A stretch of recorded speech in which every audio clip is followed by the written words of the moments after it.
My wife wouldn't let my parents meet our baby for months, while hers stayed over every night. At first, I believed the reasons.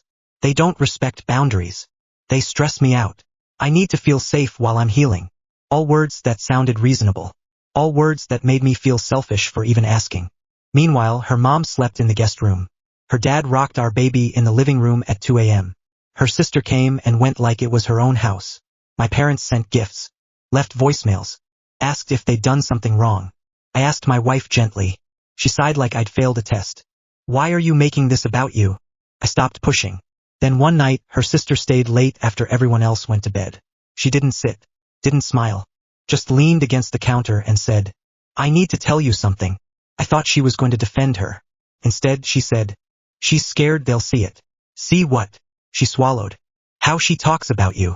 My chest tightened. "She's been telling them you're not really involved," her sister said. "That you don't help, that you're forgetful, that you need supervision." I laughed once. Reflex, disbelief. "I change every diaper," I said. "I'm up every night." "I know," she said quickly. "That's why I'm telling you." She explained it quietly.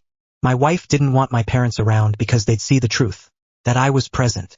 That I was capable. That the stories wouldn't line up. "She needs to be the martyr," her sister said. "And martyrs can't have witnesses." When I confronted my wife, I didn't accuse. I asked, "Why are you afraid of my parents meeting our baby?" She froze for half a second. "You're being manipulative. This is a trauma response. I don't feel safe with this conversation. You're prioritizing your parents over my mental health." She never denied it. She just reframed it until I was the problem again. I didn't argue. I stopped asking.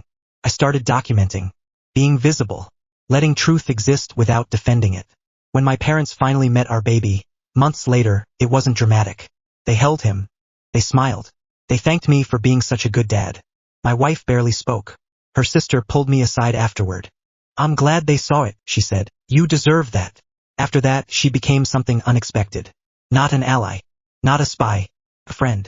We talked about family, about patterns, about how exhausting it is to grow up around someone who rewrites reality. She apologized for not speaking up sooner. I told her she did when it mattered. My marriage didn't survive. Not because of one lie, but because of how many people had to be kept away to protect it. These days, my parents are part of my child's life. And so is her sister. She babysits sometimes. Texts me memes at 2 a.m. Checks in, not to manage a narrative, but because she cares. Funny how clarity changes things. The people who needed control faded. The people who told the truth stayed. And that made all the difference.